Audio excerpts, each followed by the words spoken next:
Welcome to a very special edition of the Tilehurst podcast. I'm joined by Tim Kilpatrick, who some of you may know. He's listed very, very heavily on the staff and structure.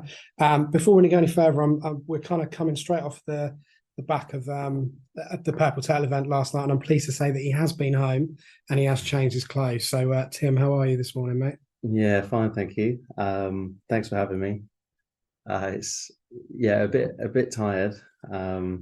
But yeah, all fine. Last night was it seemed to go really well. Yeah, it did. It was a very enjoyable event, and having so many people there, but also kind of having Ruben and Noel and Andrew there was great as well. So I think it was well attended by all accounts, which is good. We'll come back to that later on. I mean, for those people that are listening and don't know, can you give? And I know he's kind of off air. You said this is the hardest question I've get asked, but kind of just a rough description of what your job entails kind of day to day, really. Yeah, so my job title is head of commercial. It is quite a broad job description, I'd say, but it's my job effectively, the way I put it, is to try and increase revenues for the club and try and without sounding too crass about it, trying to make the club as much money as we can. So within that sits sponsorship, sits hospitality, sits of course on marketing campaigns for season tickets, for ticketing, for retail, and sort of oversee our retail program with Fanatics as well as various different ad hoc bits that might come out, and there's little ways to make money here and there. I should say, of course, within that isn't all just me. We work with various different functions.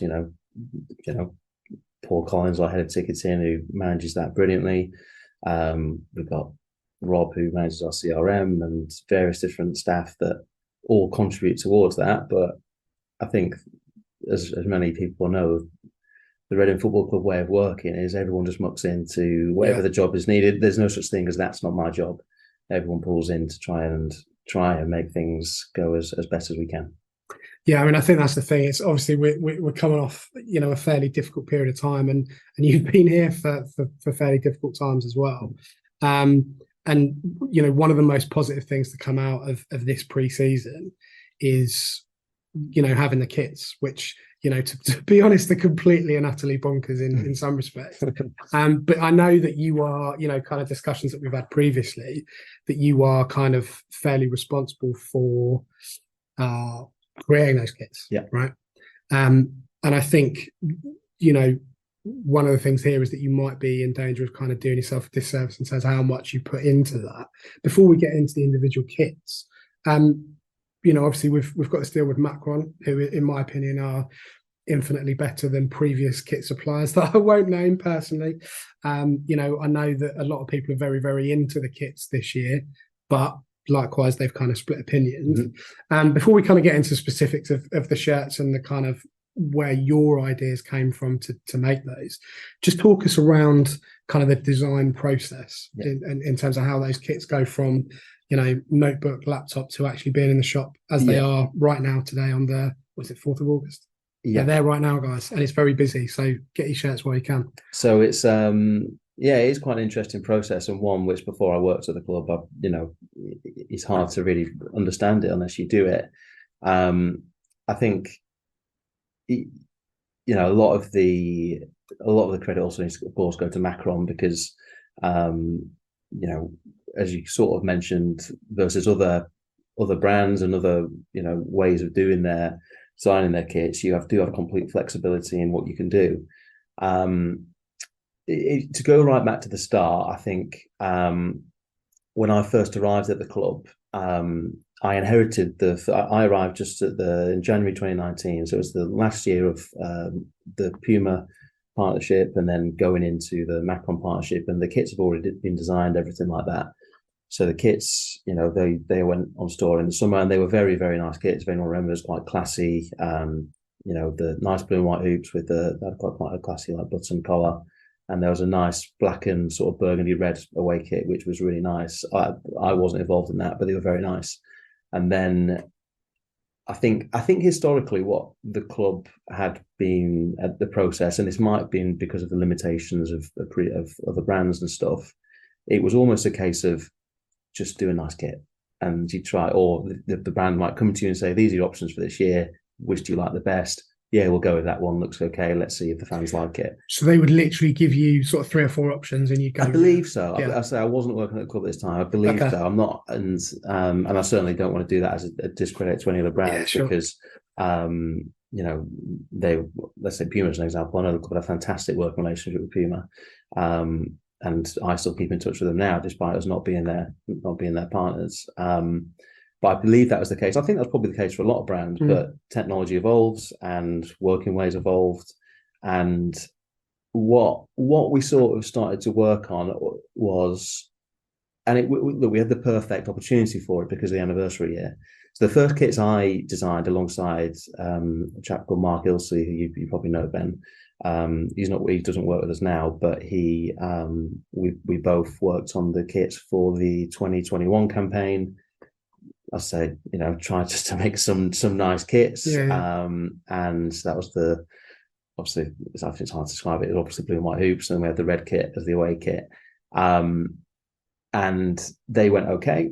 But it was COVID year, so it was really hard to sort of, obviously the uptake on buying shirt, no one was coming to games, so that did obviously affect our sales. But then the anniversary year, 21-22, gave us an opportunity to really use the kits as part of that storytelling piece and try and drive engagement around what the kits mean to the club and to our fans and to our community. So that was quite a simple way of us, okay, let's try and create a old style shirt in a modern way for the home kit, and of course bring the Simod Cup winning kit back to life. Was a brilliant opportunity for us. And I think what we've tried to do since then, we might not always do it this way, what we've tried to do since then is to try and implement a story behind the kits, because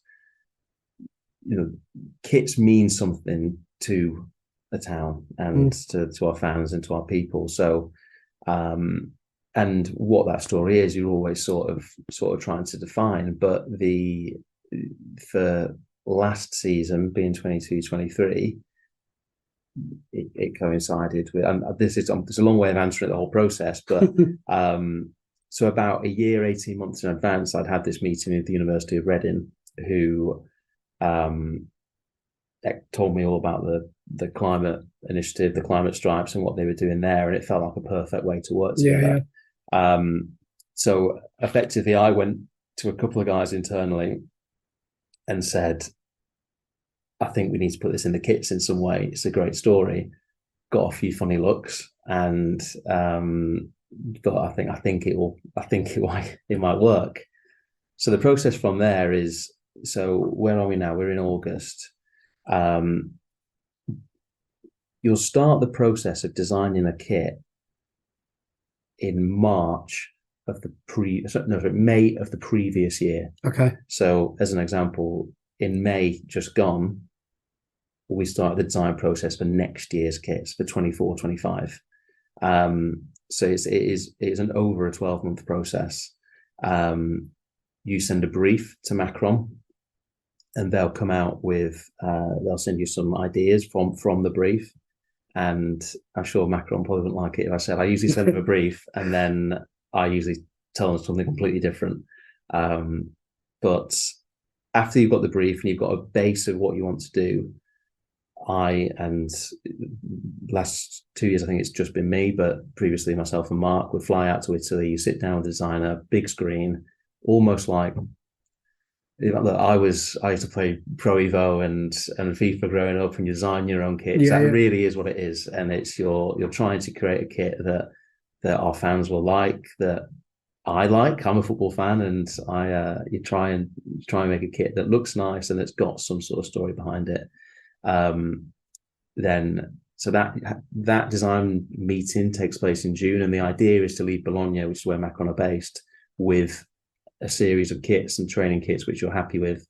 There's a few approval processes that go down that obviously need to meet manufacturing guidelines, and also approval processes from the EFL, and which is difficult.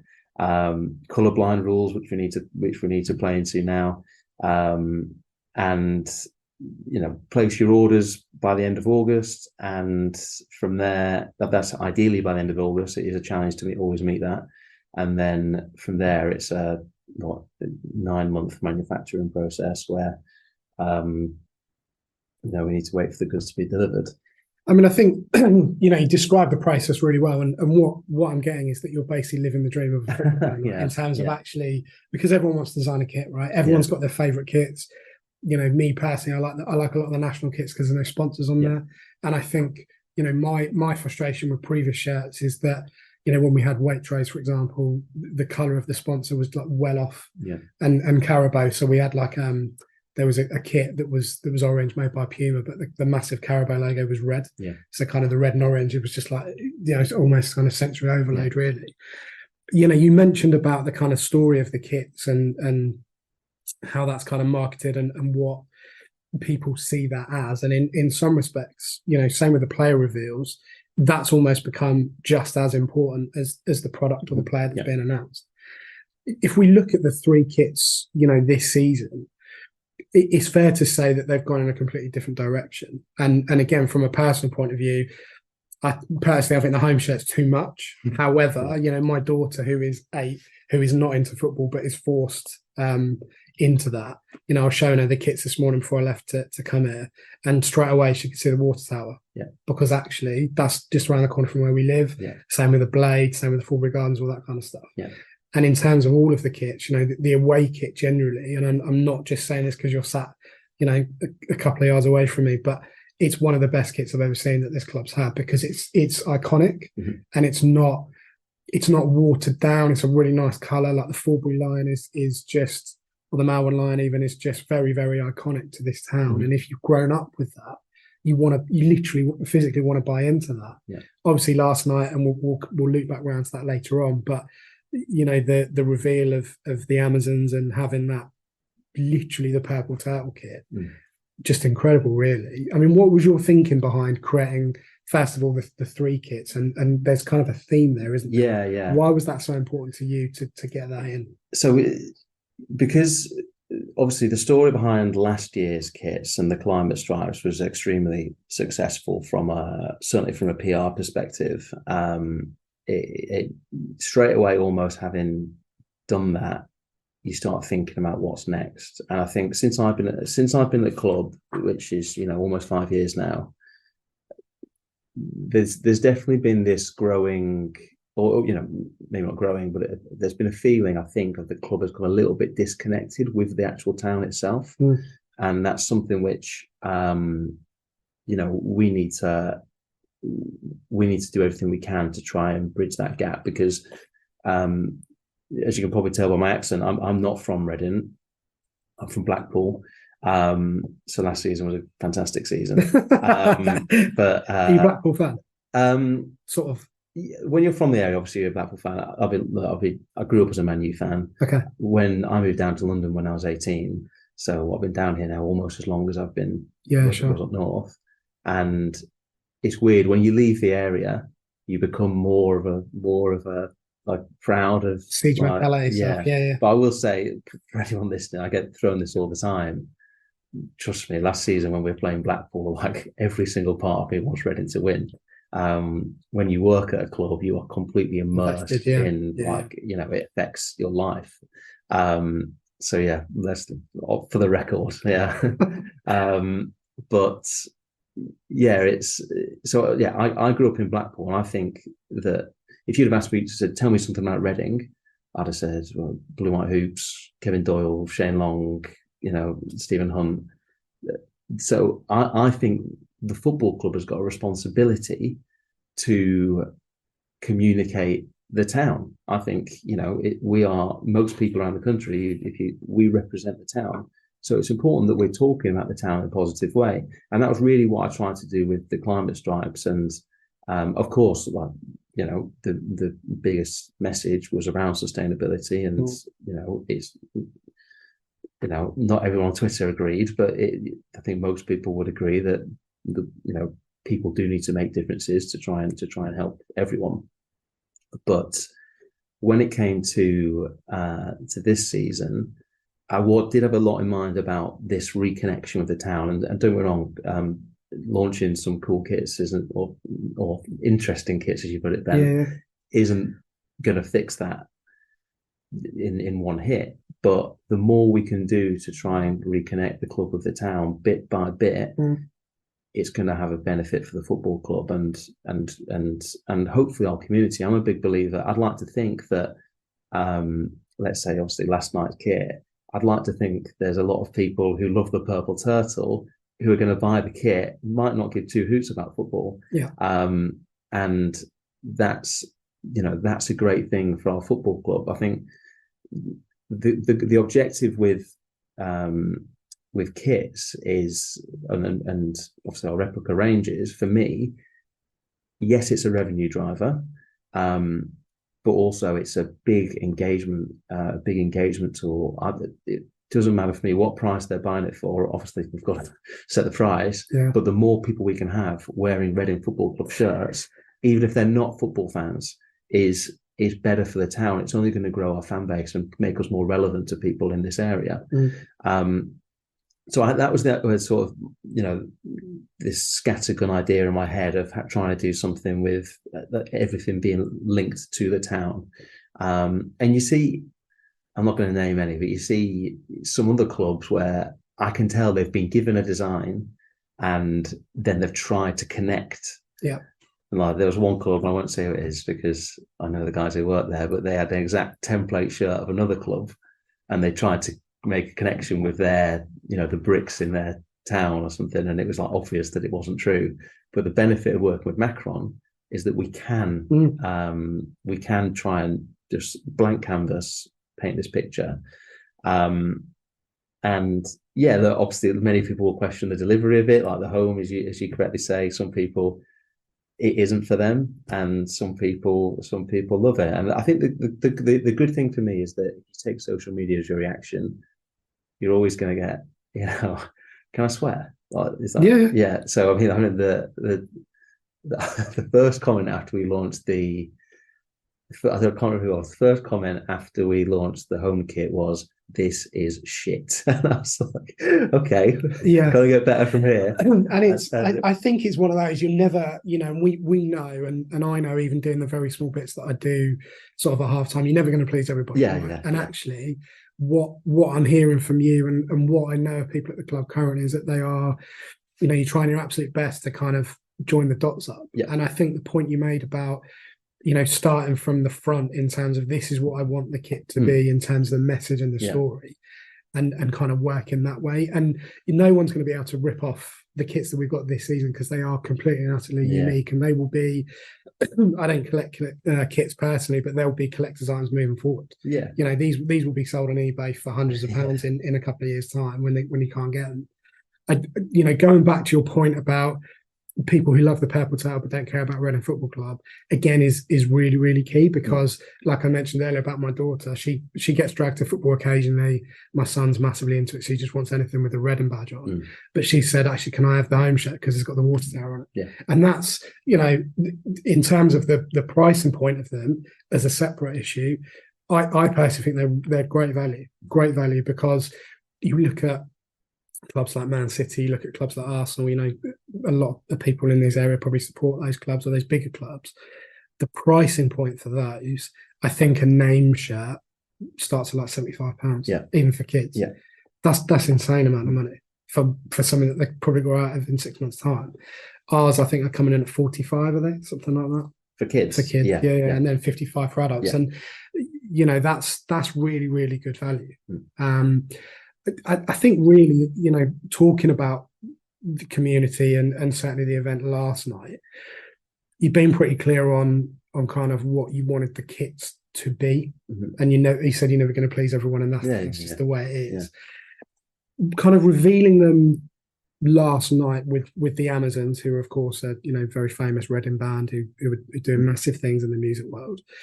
What was the kind of starting point for that? Was it like, okay, we want to do an event before pre-season? Did it all fall into place in one go? Was it like gradual? Like what was the kind of design process for last night? So I actually had a pretty clear idea in my head for a long time of this purple turtle kit.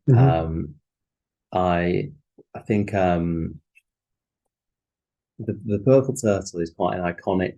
It's an iconic Reading venue, and what I love about the purple turtle is, I should probably expect me to say like they're snake bite or something, aren't you? But what I love about the purple turtle, not being from here, is that everyone in Reading knows the purple turtle. Yeah, everyone. It's like I used to live like in South London, and for anyone that has also lived there, I compare it to Inferno's in Clapham. okay. Whereas everyone says, we're not going to Inferno's tonight, are we? And you always end up in Inferno's. And Purple Turtle is that for Reading. And my wife's from Reading, and whenever we've had friends over in Reading, and Maddie, my wife, will say something like, "Oh, let's go to the Purple Turtle." And everyone, what? The Purple Turtle? What is that? And then there was a couple of years ago, James Corden did something, and he was doing his show in the US, and he was talking to someone who was from, and it came up, didn't it? The Purple Turtle. I just think it's a brilliant. It's got an amazing name, and it's obviously an iconic Reading venue. So I had it a couple of months ago when we were talking about this, and you said, "What's the one place that everyone in Reading knows, but people outside don't?" And you said exactly that. It's the Purple Turtle. Yeah. So no one outside of Reading gets it, but everyone inside of Reading gets it. So it's a bit like if you know, you know. Sort of thing. Yeah, exactly. And so I had this in my head for a while about doing a Purple Turtle kit, and for complete honesty, I raised it for the anniversary year of, do we do something, maybe a goalie kit or something like that? And for whatever reason, we decided not to do it. But I kept saying I want to do it, and then we didn't do it last year because of the climate stuff. It didn't seem to fit.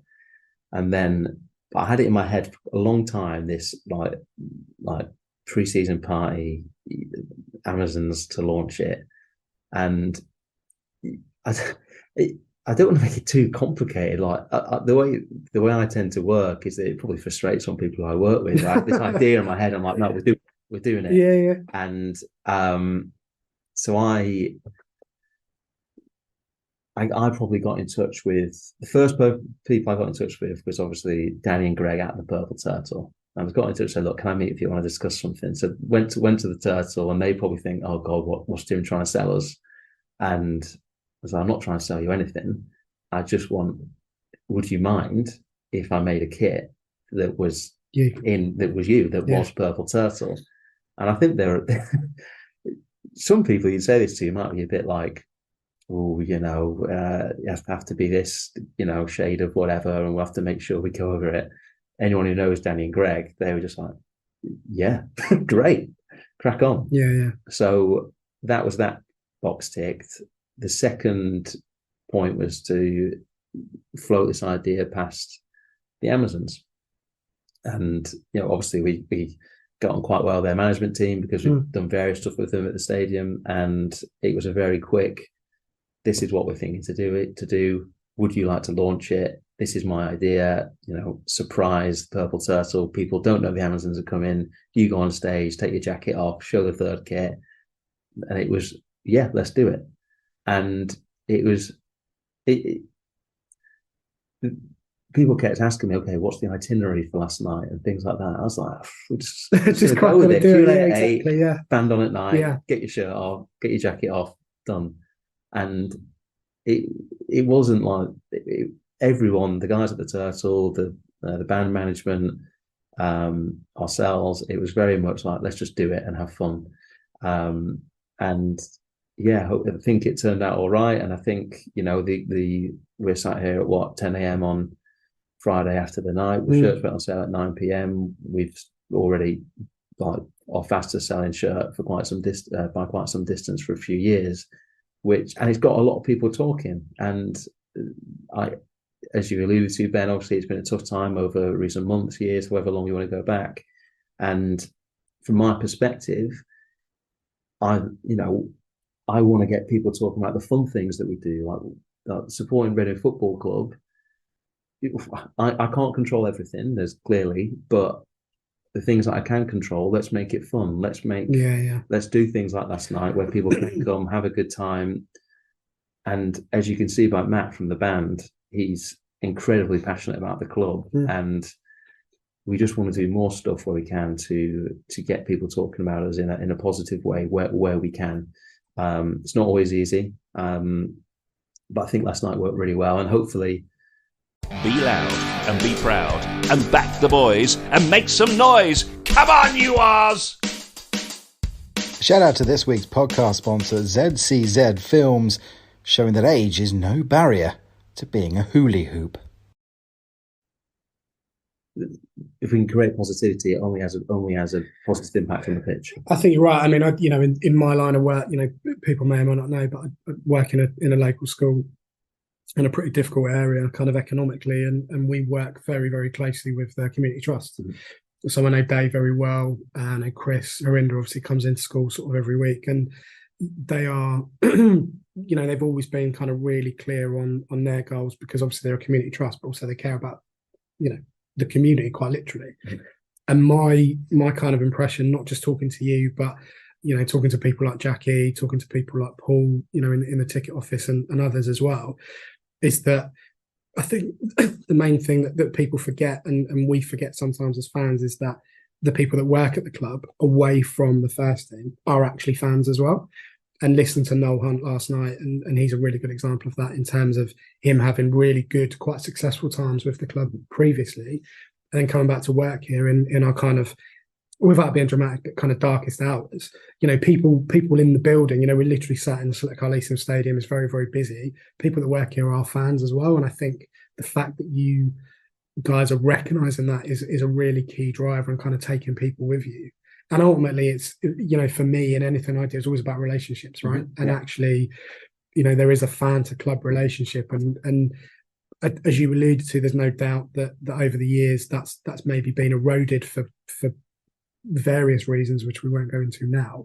But these kind of kits they get people talking, they get people kind of driving, they get money through the door, and that's ultimately what football clubs need to do, especially when you are, I say dwelling, that's not quite right, but when you're in the lower leagues. Mm-hmm. If you're an Arsenal or a Liverpool, you can rely on the Asian market in terms of and the worldwide market, and go on American tours and stuff to bring money in. We don't have that luxury. So actually we're looking at marketing, we're looking at advertising, we're looking at merchandising, and it looks like there's a really clear plan in place to kind of move that forward. I mean, in terms of this year, we are literally, just over 24 hours before we kick off against Peterborough. What are your aims for the club off the pitch this season and kind of moving forward into next? Yeah, it's a difficult one to answer, because over the past 3-4 months, the commercial landscape for us changes, of course, with relegation and with the off the field stuff that's been going on. I think it's important.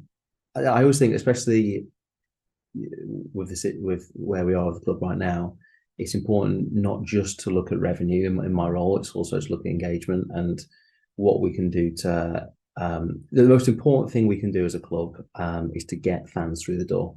I think most people would agree that we have a competitive ticket price. I know ticket prices went up this year, which was the first time in many years, but we have a competitive ticket price. So the question I have is, the question you always have to ask is, why aren't more people coming? What can we do to make more people come? I don't think it's a price issue. So it's a question of what can we do to try and make people want to come to games. And I think a lot of that comes from that connection with the town. If people don't feel like the club represents them, as whether they're a football fan or not, then we're going to have a challenge trying to get them through the door. So I think that is a big thing which I can control. We can do more to try and create that connection. Results on the pitch, help hugely, but I can't control it. Yeah, you can't control it. So we have to keep doing activities with our local community, with the trust who's doing incredible work in the local areas, you say, Ben. and we can always do more. It's not, there isn't like that there is no perfect. You could always do more. And, I think there's no point getting away from it. We don't have a big team here at Reading. There's only 24 hours in a day, and everyone works their socks off to try and do everything that they can to achieve this goal.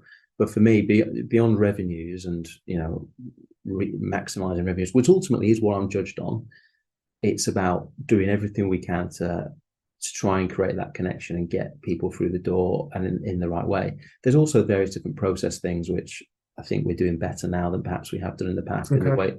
In the way we send our tickets and emails, the way we communicate our path to purchase and things like that, which become more important when you get relegated, because you want it to be an emotional decision, and people, you get an email at the right time saying you need to buy your ticket. I don't want them to think about it because I've had 4 stages to go through and a login issue. I want them to buy it. Yeah. And we need to tap into that, and that's just it's basic marketing, really. I'm sure people say listening to that. But in terms of what my goals, of course, we have a revenue target, and I won't share that on here. But it's also about trying to stabilize where we are commercially, and of course, in my role, sponsorship is a huge part of that. And we need to make sure that our sponsors are invested in what's going on. And obviously, many of you know the guys at Select Car Leasing are huge fans, so incredibly invested in the club. But our other sponsors as well, and ensure that they're bought into a journey of not just on the pitch but off the pitch, what we can deliver for them. And we've recently recruited an extra member of staff to our partnership team to make sure that we are maximizing what we can do in that area and making sure that our partners are getting every bang for their buck. Yeah, long answer there, but no, I mean, I think it's important to hear. I mean, again, from a personal point of view, I was out in town on Wednesday night, and I was getting the train back to Tilehurst, and as I was at the train station, literally hundreds, and I'm not exaggerating, hundreds of people wearing Arsenal shirts got off the train. I saw your tweet on it. Yeah, and I was like, what is this? And I was in my head, I was like, I'm getting quite angry at this, because it's like, yeah, great, that's your club, whatever. But they weren't getting out of Reading to get another train. Yeah, they were putting their tickets through the turnstiles and going home. And I was like, what is this? Like, there's probably more people here than getting the bus to the game against Swansea. And I know it's Arsenal, and it's not a million miles from where we are, but that, for me, and I'm sure it is for you, that's got to be the driver in terms of actually like winning these people around and going, do you know what, you've got a professional football club on your doorstep. Yeah. All right, it's not not competing in Europe and the Premier League, but actually it's affordable. Like again, classic from family point of view, but my dad started taking me to Oran Park in '93. I know I don't look old enough, but I am. And the same with my son. He started coming to games when he was sort of 5, and then got hit with COVID in terms of the year. And now he's just absolutely obsessed with it. Yeah. He loves everything to do with Reading Football Club. And I never kind of said, right, come on, you're going to football. He just kind of organically found that. And that's why, having these kits, having the kind of the ticketing schemes that you guys run and the regularity of those is so important in terms of pushing those. So, yeah, I think... I think you touched on a good point there, Ben, which is something which I think the word that I want us to be in this is relevant. And we have to be relevant to lots of different audiences. And that isn't just football fans, and that's something, and this is something that is almost long to medium term vision. It's not something that you can do in a day. But myself and obviously our media team, and we have spoken about how do we make ourselves relevant. Whether that's, why do people follow football teams? Is that because they like a certain player? Is it because they like the stuff they do on TikTok? Is it because they like the kits? Is it because it's their local club? Is it because they have a local business there? There's various different reasons why that people will support or follow a football club. And actually in this generation, supporting a football club isn't just buying a ticket, even though it is probably the most important thing for us. It isn't just buying a ticket. So it's how do we engage different audiences in different ways. So if, the Amazons I don't want to sound like I'm exploiting the Amazons too much, but if the Amazons can help us reach Amazons fans or rock music fans who then start paying an interest because of the relationship that the Amazons have with us, that's brilliant for us. If, as I mentioned earlier, someone loves going to the Purple Turtle, so they buy the Purple Turtle kit, that's brilliant for us. If we can, do some stories or give some insight into certain players or to how things work behind the scenes, that's brilliant for us. So we have to try and tick a lot of boxes, and this is where I want to get to. Really, we have to try and tick a lot of different boxes to stimulate different fans. And then if you manage to get a winning team on the pitch, everything's easy. Yeah. Or if I saw Birmingham obviously got Tom Brady involved with them last night. If someone like that was to come along and say, I'll wear a Reading shirt, then fantastic. But I think for the moment we can only control what we can control. I also want it to be organic and to be genuine. I'm not saying that Tom Brady isn't genuine and he's not a massive Birmingham fan his whole life. It's a weird link up though. Yeah, right? I mean, that's, I'm not gonna. I know the guys at Birmingham, so I'm not gonna. But I want things to be genuine. Like, as you can see from the band last night, they are genuine Reading fans. Like, he was, they're coming to the game on Saturday. They care deeply about the club and what opportunities do we have to try and reach. And I've got ideas in my head that, I won't say on here, but sometimes they seem far-reached, and I hope that there's also things I think we should be doing stuff there. That's a link for us. That's an opportunity for us. So we'll see where we go. Well, I mean, don't worry about exploiting the Amazons because they've kind of, I reached out to their management, Tom at Shoot Music, and who you put me in touch with, and they haven't said no to taking part in a halftime game this year. So fingers crossed they'll do that, and they've kind of been quite generous with what we want to do on the pod as well. So moving forward, hopefully we can get some connections there. Just before we end, obviously we're literally on the eve of a brand new season. Against Peterborough tomorrow at home, 3:00 kickoff here at the Select Carlesen Stadium. Predictions for the game tomorrow? What do you think? I mean, this is an awful answer to be on here, but I learned quite quickly working here. There's no point making predictions. Oh, really? Okay. This is the first time I've worked in League One, so but obviously the Championship, it was always whichever team plays better on the day wins, right? Yeah. And I assume League One will be the same. I mean, I think what I really hope for tomorrow is that we're all talking about what happens on the pitch after the game, and I'm hoping that I know the scoreline didn't reflect it, and this is just I'm talking myself as a football fan here, and I don't know, people might not like me saying it, but obviously I was at the Swansea game. The result wasn't good, but I think that there was a lot to be encouraged by in that first 45 minutes and the way that they're playing, and you can see that the new manager Ruben has got them playing. So I think it's actually quite an exciting time in terms of actual style of play, and we'll see how that develops. Predictions, there's no point, Ben. If you want me to, let's go 1-0 Reading. Why not? Perfect result. Charlie Savage. Why not? Yeah, let's do it. Tim, listen, I appreciate how busy you are. Obviously, before we started the pod here, he had numerous phone calls about a variety of different things. So, I really appreciate you giving up your time, and hopefully this will not be the last time you're on the pod, and we can get you on moving forward. And I am trying to work on other people at the club to come on and talk about, just to give an insight into what they do day to day, because I think it is valuable, and I think it's kind of looking at the team behind the team and kind of appreciating the role that you guys play in terms of putting the club up and doing what you do. So, I really, really appreciate your time. I'm off to buy the new away shirt, which is now in stores, and the home shirt as well, actually. Yeah, both are. Yeah. So we can get those now. I hope you enjoyed listening. We'll be back on Monday. Ross will be back, and we'll do our kind of posh review, I guess, really. Hopefully we'll be talking about 3 points for Reading FC. Come on, you R's.